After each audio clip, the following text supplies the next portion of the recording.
Gonna get started in a couple minutes here, just setting up.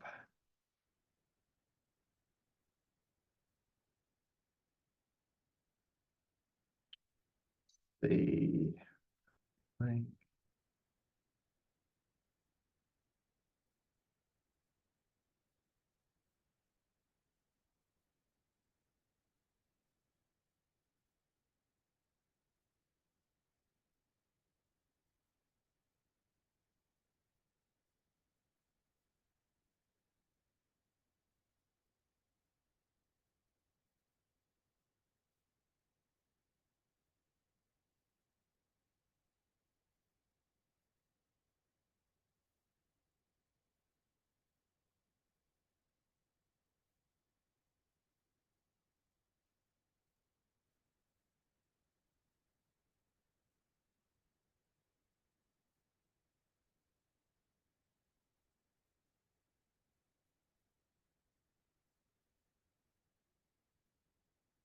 All right, we're gonna get started in a minute here. Can you see me and can you hear me? All right, I'm getting a yes. Beautiful. Great. All right, we will get started. Hey, well, welcome. Thanks so much for joining today. We're going to talk about a really important topic and a great time of the year to do it, and that is your 2024 goals. So I certainly hope that you get a lot out of this. There will be a little bit of work involved, so I hope you can grab a pen and a paper. I'm going to ask you some great questions so you can help plan. All right, we're going to start over. There you go. I'm just going to start this whole thing over. I think I was on the wrong slide. Okay. Welcome to the planning of the 2024 goal setting training. I'm really glad you're here. And we're going to cover some great material. Some of the things we're going to cover, of course, setting your goals. I'm really excited to ask you a question and knowing your why. I hope that you take that question really seriously. And it would be great if you could figure out how many leads you're going to need to generate, what your budget should be for marketing. And we're going to look at your close rate, whatever that is, good or bad, your average sale, whatever that is, it's going to be all over the map. That's fine. But I want to support you in setting goals for 2024. You're going to need some of those key numbers. So we'll break those down into monthly goals, and we're going to look at trends. And I'm super excited because this is the great time of the year to plan for your goals. So, because it's so important, because if we were to meet a year from now, I really want to be able to hear you say, yes, we've hit our goals. So really try to focus on this. Many of you know who I am, so I'm not going to cover this. I've been in this industry for, I don't know, I think 28 years or so. Let's see. So before we get started, I want to ask you to write these numbers down. I'm guessing you know some of these, but how many leads you need to book per month on average? You may know that one, you may not.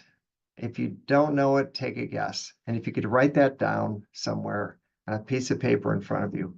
This is going to be a little bit of a kind of a workshop type of a thing. I think you'll get a lot more out of this training if you're writing these numbers down. And then if you know this one, it's going to be really helpful. What percentage of your leads booked turn into presentations? So of course, not all the leads that you book, and when I talk about book, I'm talking about scheduling. You have a date and a time, and at least one of the homeowners is expecting you to show up. And I trust that there's a little bit of screening, at least on your end, and that there's an eligible problem. They speak English. I won't go into income. So companies vary as far as what a booked lead is, but date and time and a problem. So that's a book lead, but we know not all of those turn into actual presentations where you go to the house and you do a presentation and leave them with the price. There's a gap between that, and that's a number that you should know. And the next one is your net closing percentage. So I have here the net closing percentage on the leads that you priced. So that's what I count as a sit, a demo, or a presentation. If you put a number on the table, if you tell them a price, now you've done a presentation. So that's an important one to know. And then there's two more. What's your average job size in dollars? That one, I'm not talking about like most of the contractors that I know, they do some smaller jobs. And maybe it's like a crack repair, or I don't know, maybe it's a sump pump change or something. When I'm talking about the average job size in dollars, I'm talking about drain tile with a sump pump. And some companies, they'll only do 4-well jobs. A lot of companies don't. They just want to fix the problem. If it's one well and a sump pump or something, that's what they're going to do. But I'm talking about drain tile jobs that address waterproofing issues. And then what is your average monthly revenue? I know that varies. Some months are better than others. Certainly, we're going to get into that. But on average, and a quick way to do it is, gosh, what'd you do in the last 12 months? And then divide that by 12. That's going to be your average. So if you know those stats, it's going to be really helpful as we go on. All right. So question, what is the hardest part about online lead generation? Had this conversation with many people. It's kind of unclear where to spend your budget. Sometimes people are excited about Angie leads, and then maybe Angie leads don't turn out to be all that they promised to be, or online leads, or Google ads. Google ads can be really expensive. Local service ads, it's another online lead source. Facebook ads, more of an inexpensive lead with a bit lower quality because they weren't looking for you on Facebook. It was a disruptive ad. So many options, and it goes on from there. So like, where do you put your budget? How do you track this stuff? And it's a major, major investment. I have a model here based on $3 million in revenue. And it doesn't matter if your goal is 500,000 for the year or 10 million or anything in between. But the model that I'm using is 3 million. And if you think about 10% of that as an example, it might be more or less as far as how much or what percentage of your marketing budget goes towards revenue. But 10%, that's going to put you at $300,000. Major, major investment. Sure would be nice to have a good plan. And what if you don't have much? What if you spend that much money and not much comes back? Like, that's a nightmare. So you've got to have these things in place. You got to have goals and tracking systems and to be able to evaluate so you can make better decisions. And if you don't have a clear plan, you can overspend or you can underperform by underspending. So it's just so important to have the right plan in place. And one thought process that's out there, and I struggle with it. I can't accept it myself. But sometimes smaller waterproofers have the mindset of, I don't set goals because when it rains heavy, you get a lot of leads and you do everything you can with it. And if you're in a drought, like, there's not much you can do. So what's the point of setting goals if we have no control over that? And I don't like that at all. In my 20s, I worked in a retail cellular phone store. And the thing that drove me crazy about that is that when you're doing retail, like, you're just sitting there waiting for someone to come in, someone to walk into the store. And it's such a passive approach. And as owners, I really think we need to be proactive and take responsibility for our marketing, what's happening. And yes, the weather influences our industry. There's no doubt, but it doesn't mean we can't do anything. All right, so there's an amazing opportunity when you get these marketing dollars, in sync, that you could track and that you could influence and steer so that you can maximize your performance at the end of 2024. So, do you have goals? What are your goals? There's a question that I want to ask, and I hope you seriously consider it when we get there. I'm just preempting you a little bit, but before we get there, I have to go to this Harvard study. It's influenced me many times as a business owner.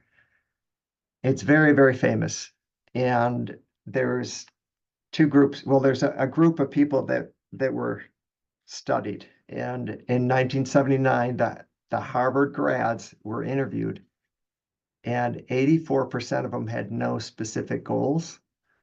13% had goals written down, or sorry, they had goals, but they weren't written down. It's kind of like that. Hey, do you have goals? Yeah, I do. I'm going to do this. But, it was never written down. That's the second group.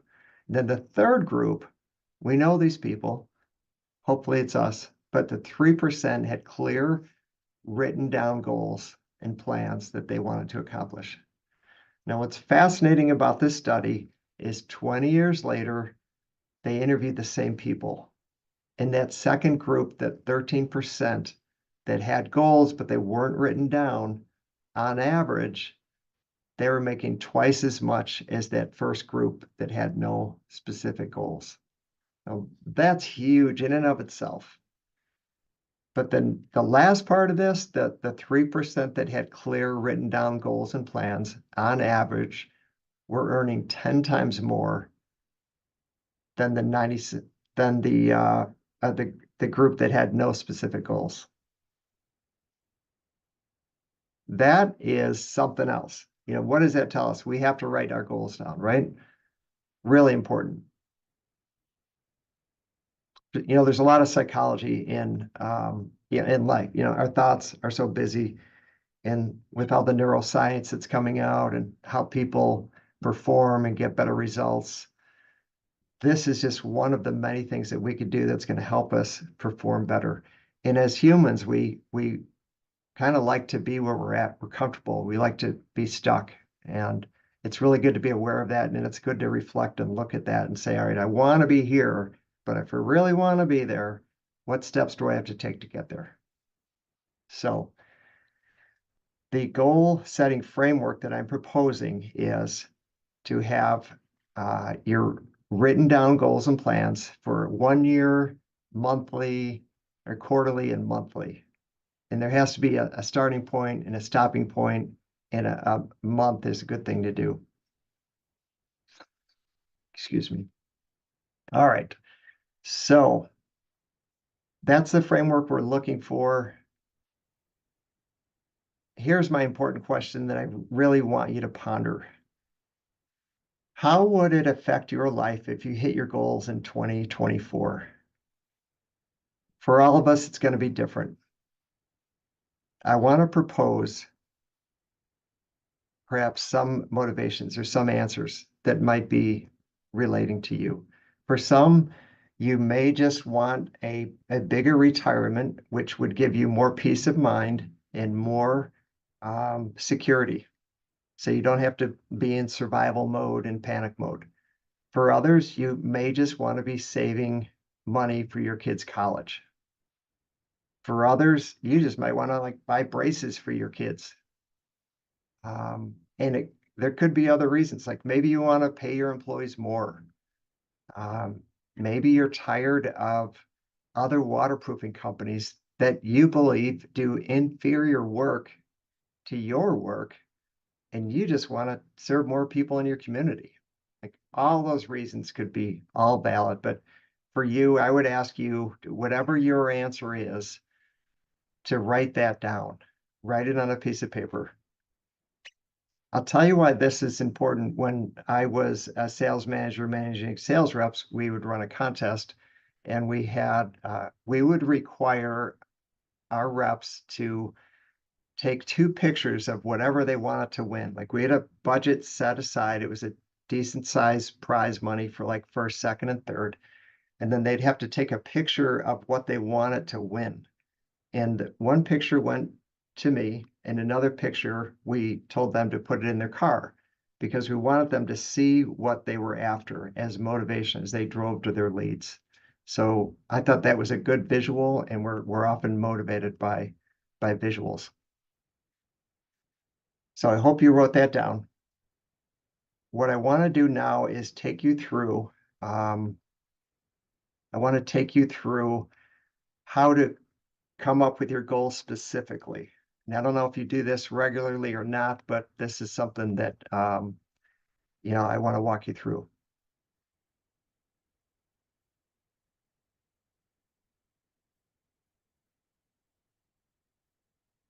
All right, so we need to figure out, first of all, do you have your goal? A good way to figure out a goal is to take your last 3 years that you averaged and add 20%. So this is your net sales. Yes, there is sometimes a difference between gross sales and net sales. On occasion, you get a cancel. On occasion, you wrote someone up for finance and you can't get them approved. Those are all realistic ones. So I'm talking about net sales. So what's your average for the last 3 years? Get a number, then add 20%, or just add 20% to what you did the previous year. You're going to need to figure out how many leads you need to book or schedule, and then how many leads you need to do a presentation on. I use the phrase demo or presentation. Some contractors use the word sit, all the same. It's when you go to a home and meet with the homeowners and do a presentation and leave a price. It's all the same. You probably know what your average sale is now, and you probably know what your net closing percentage is. Those are going to be important. All right, a lot of numbers. Please stay awake. We're going to do this. And it's going to be, we're going to come up with a specific plan. So this model is probably not for you because, hey, in case you're after 3 million in 2024, this is going to be perfect, but it's probably not for you. So you have to figure out what your annual revenue is. And all I want to do is walk you through how to get these numbers. So to start, I'm just starting with 3 million, and I'm taking the 12 months, I'm dividing it by 3 million, and on average, we're going to make an adjustment. On average, we're needing $250,000 in monthly revenue. All right. I know what the average sale is. For this example, I'm using 12,500 just to keep the math simple. It might be 8,000, it might be 10,000. We have several clients that have a very high sale, sometimes over 20,000. It's going to be different. It's not a right and wrong. It's your business. Let's just deal with where you're at and help you grow. For this example, I'm using 12,500. Your closing percentage, I set it at 20%. Should be realistic.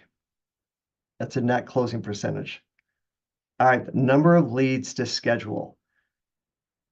Let's see. So I'm going to start with here, the bottom. Number of sales per month. We need 20 sales. This is really easy to figure out. It's 250,000 divided by your average sale. That gives you 20 sales. If you did that every month with this average job number, you would have 3 million at the end of the year. I know it sounds simple, but it's hard. It could be challenging. All right, how many presentations would you have to give? Well, if you need 20 sales and your close rate is 20%, you're going to need 100 presentations every single month. You could do the math, divide by the number of working days in 21, 22, if you work Saturdays, 23. And that's how many sales you're going to need. Or sorry, how many presentations you're going to need. All right, so then this last one, number of leads to schedule. You need 100 leads. And I am throwing this number in here. I think it's a very realistic number. Many companies have a higher number than this. And I'm saying only 80% of the leads that you schedule actually turn into presentations. So there is a gap between the number of leads that you schedule in your office. Great, we have you set up for Monday, 2 o'clock, whatever. But you and I know they don't always happen. They went with somebody else, they're not home, they went out of town, they rescheduled, whatever, something happens. So there's the gap. So these are the key numbers. If you could do these numbers, and I'm going to walk you through this because I probably went too fast, but if you could do this, you could set monthly goals with all the important categories, and that can guide you to your goal for the year end. This is just kind of another swing at this. 3 million divided by the 12 months, you get 250 on average. This you filled out, 12,500. We're just dividing the 250 by the average sale. We get 20 sales. You close 20%. If you close 25%, you're going to need less sales because then it's going to be 20 sales divided by 25%. But for the example, I'm using 20%. And then how many leads will be required? Again, 80%. If you're a company that you do 90%, you do presentations on 90% of the leads that you book, then you're going to want to put 90% in here. And again, it's going to lower the number of leads that you need to bring in. We'll talk about that, but those are just really important areas to pay attention to. All right, so this is just, this is like the third swing at this, right? So I'm just walking you through this. So in my 15 years of basement waterproofing, I had, daily, weekly, monthly, quarterly, and yearly goals. And they were every late November, early December, I'd map out the entire year. Some years I hit it, some years I didn't. At the end of each quarter, I'm adjusting budgets. I'm looking at what's working, what's not working.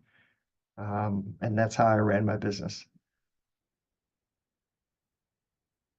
I mentioned this demo rate again. If you can, this is, here's what's true about companies. Companies pay attention to the numbers that matter. So what does that mean they pay attention? They talk about them on a regular basis. They post them on the wall. They set target goals. They incentivize and reward employees if they reach certain numbers. And why would they do that? Because these are supporting goals for the bigger picture, but you have to pay attention. If you don't measure it, you can't improve it. If it's just a number out there and you never talk about it, it won't be improved. So this is a number that you really need to pay attention to.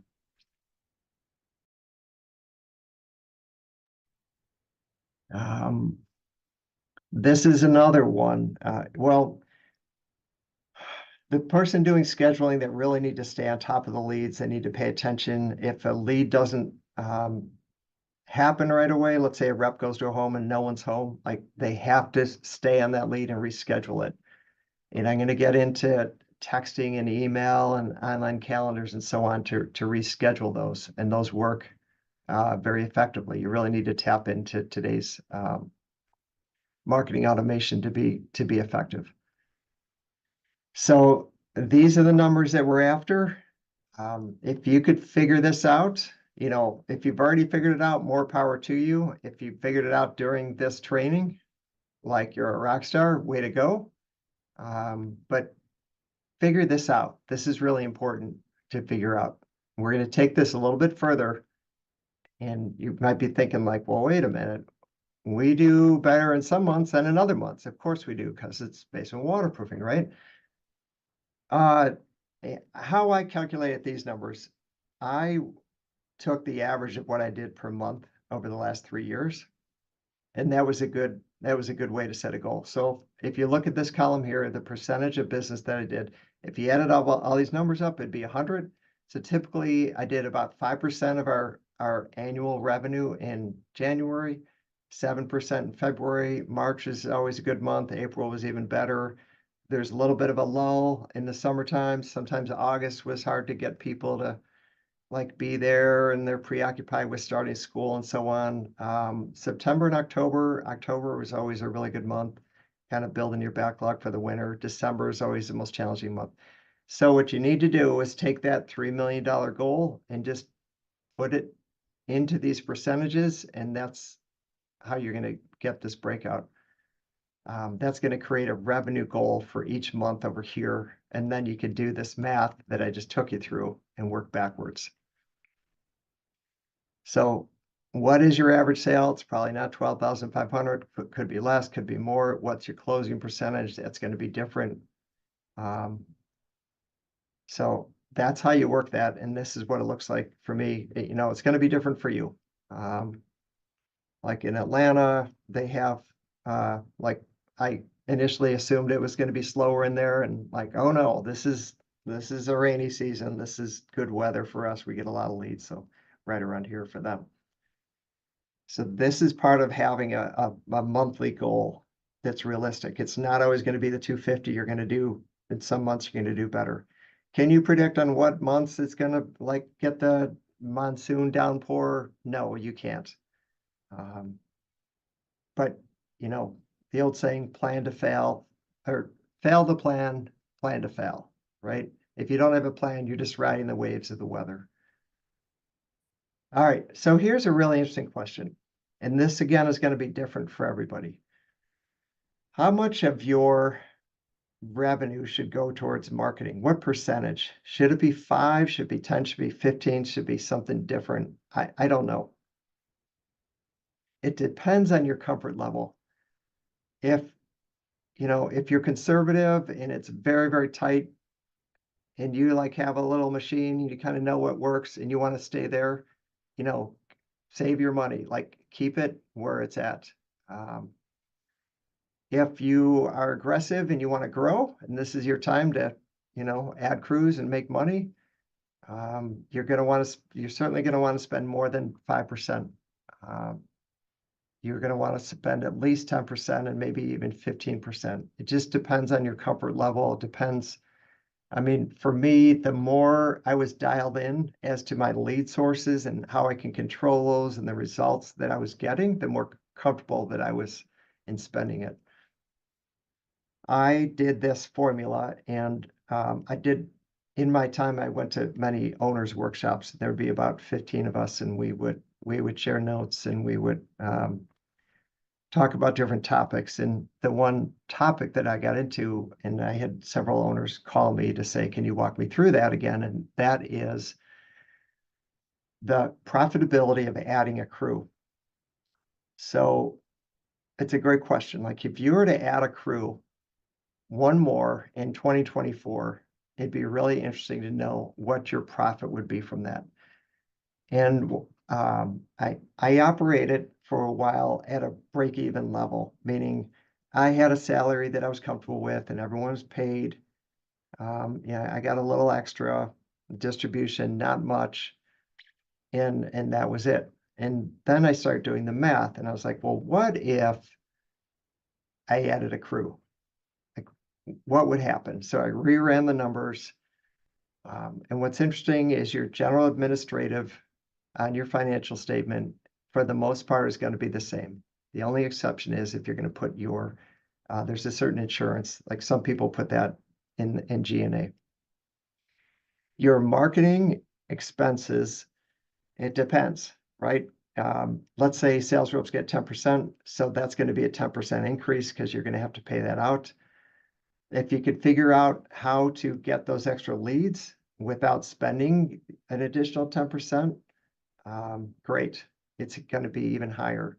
But then your production or cost of goods sold and labor and all that, that's all going to increase. So I don't know what your numbers are. For us, it was about, well, I'll say it was in the 30s.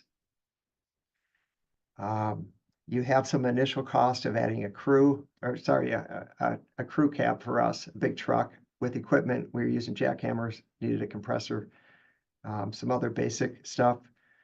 And then you have your reoccurring cost. Don't leave out workman's compensation. For us, it was about 9.5%.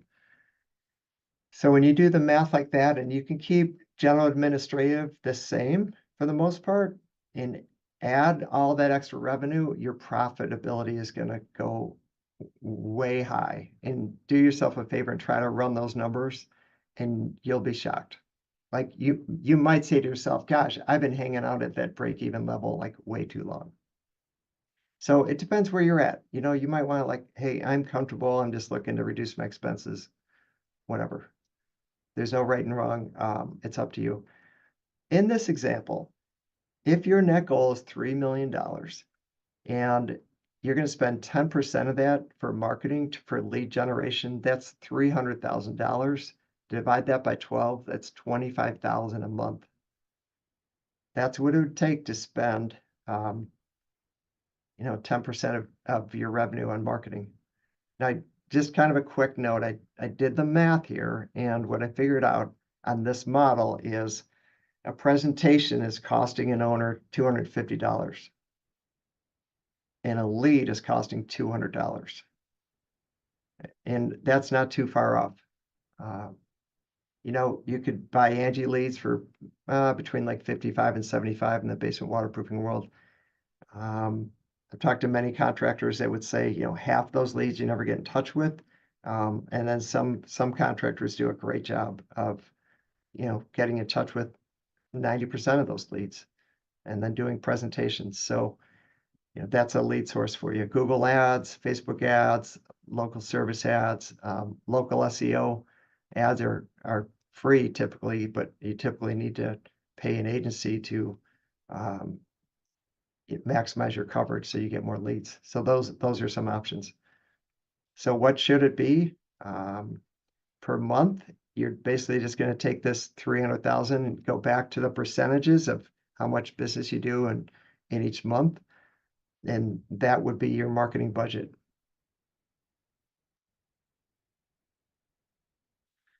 All right, so I talked about KPIs earlier, and you know, generally speaking, people say there's three ways. People typically say there's two ways to make more money. You know, get more leads and sell more. I'm just going to add an often overlooked area. You know, get more leads, increase your revenue, convert more of those leads into presentations. So if you run a really tight ship with scheduling and you're really paying attention to your leads, and that goes everything from, you know, getting a web form to calling right away and maybe having some automation that says, thank you for filling out this web form.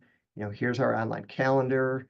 We're going to be introducing something that will actually offer times that will look at your schedule and have a conversation with that person immediately so that they could book that lead right away, because there's clearly a lot of studies that say the faster you get in touch with that customer, the faster you book it, the greater chance that you're going to be able to go out there and do a presentation. Really important, especially when we're talking about numbers of, you know, $200 a lead or 250 for a presentation. That's a lot of money just to, you know, have a web form sit in an email, and you know, a couple hours later you give it a call and maybe you'll get in touch with them. But you really want to, this is a kind of a hidden area, asking the question like, how can we convert more leads into presentations and then close more?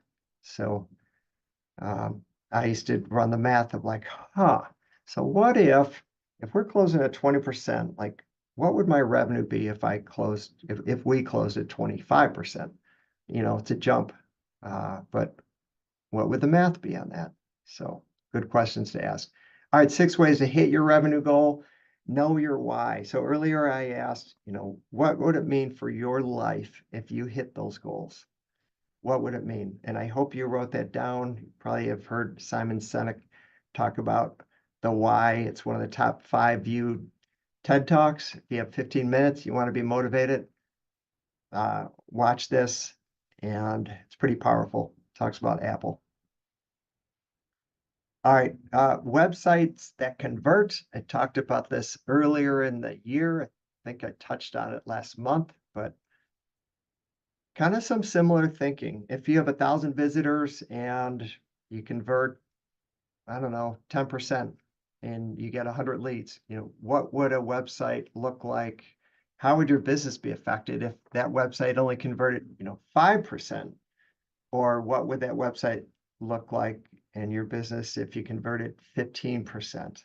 So you're going to want to make sure that that website has all the best practices in it for convertibility. And an often overlooked area is your mobile site. You know, a big one is click to call. I've noticed, you know, nowadays most everyone has click to call on a mobile phone, but sometimes they have click to call, but it's kind of hidden. It's a little bit hide and seek thing. Like it's not obvious. So one of the ways to make a website very effective is to make everything obvious. Like talk to people like they're in 3rd grade. So you have to say click to call. Don't just show a number and then I have this conversation that, no, hit the button or hit the phone number. It works. Well, not everyone, you and I might know that, but not everyone knows to do that. So it's just, I say this a lot, internet marketing, it's 1,000 little things. There's no magic wand I can give you. It's going to double your business. You have to just pay attention to these little things, and they add up and they turn into big things. Some quick items about your website. Gosh, this is a huge one. I can't tell you. I was talking to a prospect a week ago, and they were at a 5 out of 100 from Google PageSpeed Insights. It's a free tool. If you type in Google PageSpeed Insights, it'll tell you how fast your website is. And I tell you, so many people overlook mobile. Let me ask you, what do you do on your phone when you are waiting for a slow loading website? You leave. Exactly. And that's what people do. And you don't want to spend a lot of money trying to generate leads to get people to your website, and then they leave because they didn't see the number or call or fill out the form and so on. People are drawn to authentic images. Get rid of any kind of stock photos. I know most people are like, I don't want to put me on there. I'm not that kind of a person. If you put yourself on there, people can see who you are and they tend to trust you. There's a subconscious connection. Don't be like the Wizard of Oz and kind of give them real views and real shots of who you are and your staff and your jobs and so on. Put, online reviews on your homepage. I know people trust them more on Google, but get them on your homepage. You want that whole thing just to reek of credibility and trust. Make sure your number is easy to see in the top right-hand corner. Add credibility symbols, BBB, Angie, and all sorts of any kind, like Basement Health Association, any kind of certifications that you have. Are there calls to action? Here's what to do next. Call us now. Click here. Tell people what to do. Do you have chat? Chat is becoming more and more important. Would you rather text somebody or talk to them on the phone? For me, I'd rather text them. And the same is true. People like to do chat. Some people like to talk on the phone. They kind of have questions and answers. They don't want to wait for someone, right? But not everyone is the same. I like to look at lead generation like you're fishing. If you're in a boat and you have one pole and you have a worm on the end, you have a chance of catching a fish. If you had 10 poles with all different bait, you probably have a greater chance of catching fish. And chat is just another way. It's another pole, and some people like it, and you could suck them in. And don't be intimidated by it. You turn it off when you get there, and you turn it on when you get to work, and you turn it off at the end of the day. So you're not going to create that, hello, is anyone there? And you're frustrating somebody. It's not like that. And leverage marketing automation. There's a lot of technology you can take advantage that's going to pull these leads in more for you. If you want a free resource, go to Rainmaker for Contractors, and it says resources, and there's one about website conversions, a whole bunch of information there. Just, the key to success is taking action. So if you could write down 1, 2, or 3 items that you need to take action on, that would be great. And then do it. Take action. Good time to catch up on that. All right. So customer review culture, gosh, so important. I talked to somebody yesterday about 4 p.m. And they thought a 4.2 rating was good. And I look forward to following up with them. But I think your competition has a 4.8, 4.9, or 5.0, and maybe you do as well, which is awesome, which is wonderful. But I'm going to encourage you to get lots and lots of reviews. It matters. It matters for lead generation, and it matters for your closing percentage, because people trust companies that have a very high rating with lots and lots of reviews. There's this, like, do the math. If you have a 4.0, then there's an 80% chance that they're going to do a good job and you're going to be happy. But do you want to deal with a company that's got an 80% chance of doing a great job, or you want to deal with one that's got like a 95% chance, or maybe 100 if they have a 5.0? So that's how people think. So here's just some tips on how to get more reviews. Are you asking for reviews 90% of the time when the job is completed?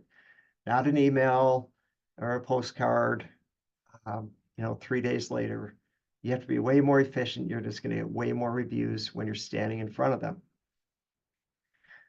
Internally at your company, do you have a goal that's posted on the wall? Like, let's say you have 100 reviews, and at the end of January, let's say, you're wanting 115. Is that posted on the wall, and do employees know what kind of fun contest or something they're going to win? Maybe you're going to take them out to lunch, or maybe you incentivize your employees. Don't ever incentivize a customer, right?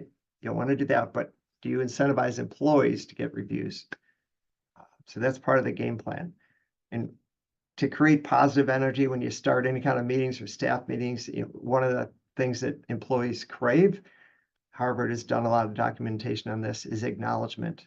So what a better opportunity for you to read a review and acknowledge every person's hand that touched that. So it could be someone took a phone call, someone processed the order, maybe they got banking lined up, someone scheduled a job, the foreman that did the job, the sales rep that sold the job.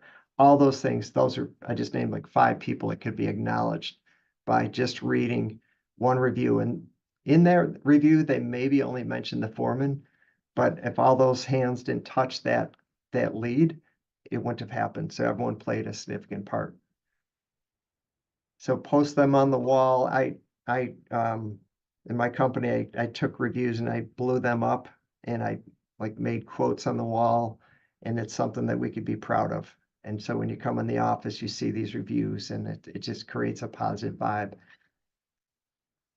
So those are just some tips on how to get customer reviews. There's actually 2 or 3 good trainings on how to get customer reviews. So we're on now number 4. Number 4 is going to be increase your closing percentage. So let me ask you, how are you investing into your sales reps? And if you're the only sales rep, then I'd ask the question, how are you investing into you? What can you do to improve your sales? We get into habits. I've hired and trained many, many sales reps. I've worked with a lot of owners as well.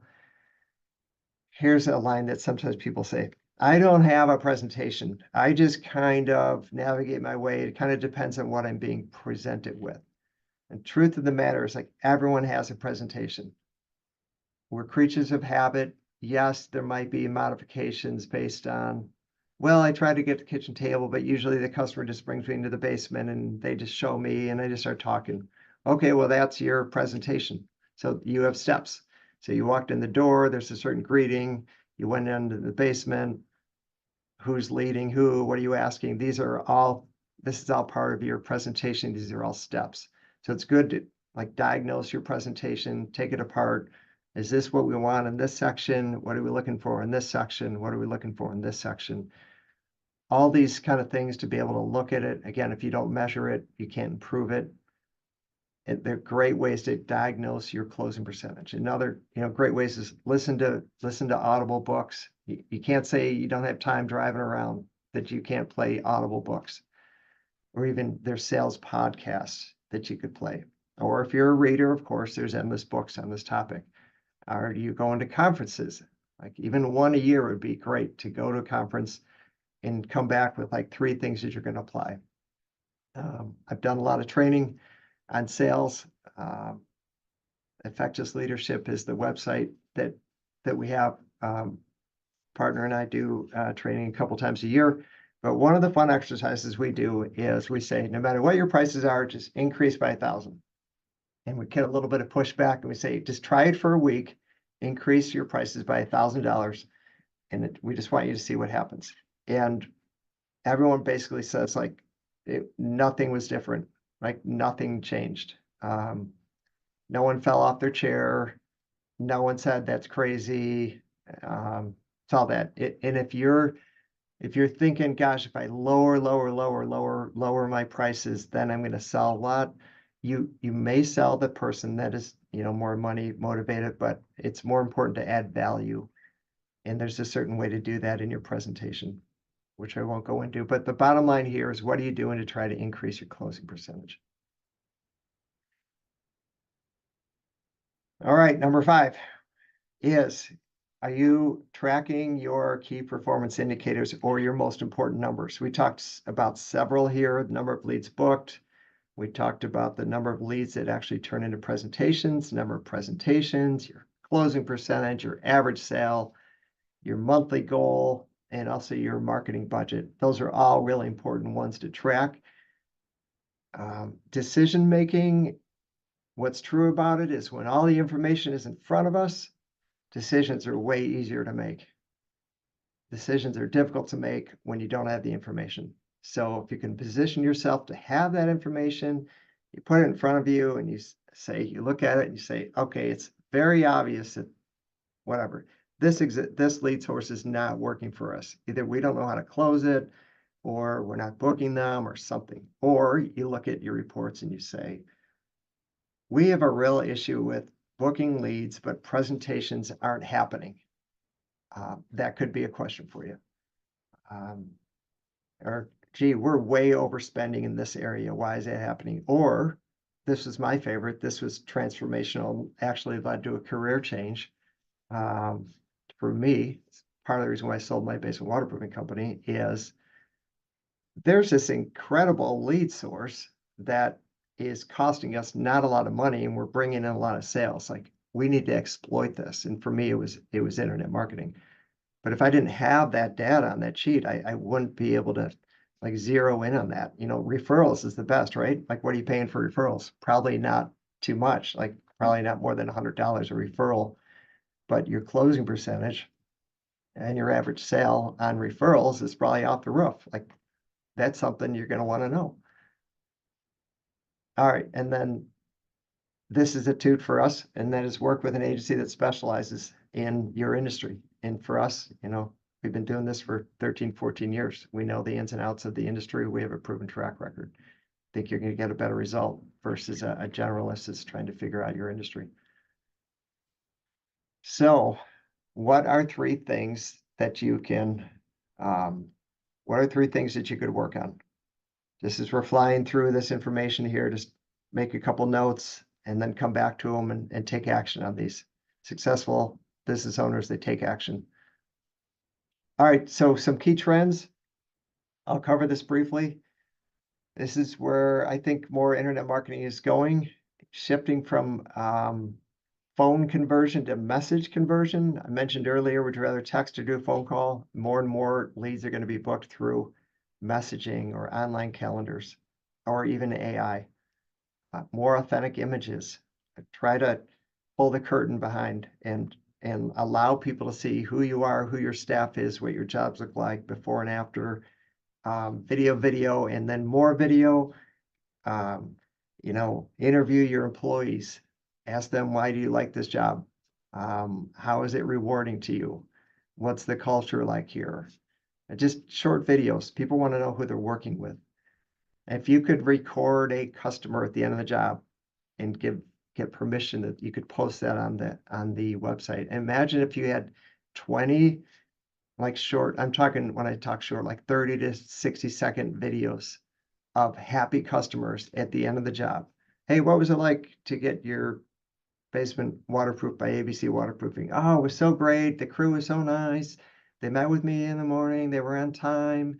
They checked in with me. Their cleanup is amazing. And those things sell. Imagine if you had 20 of those on your website. That's a convincing story. And that's what people want to see. Omnipresence with Google and Facebook and artificial intelligence.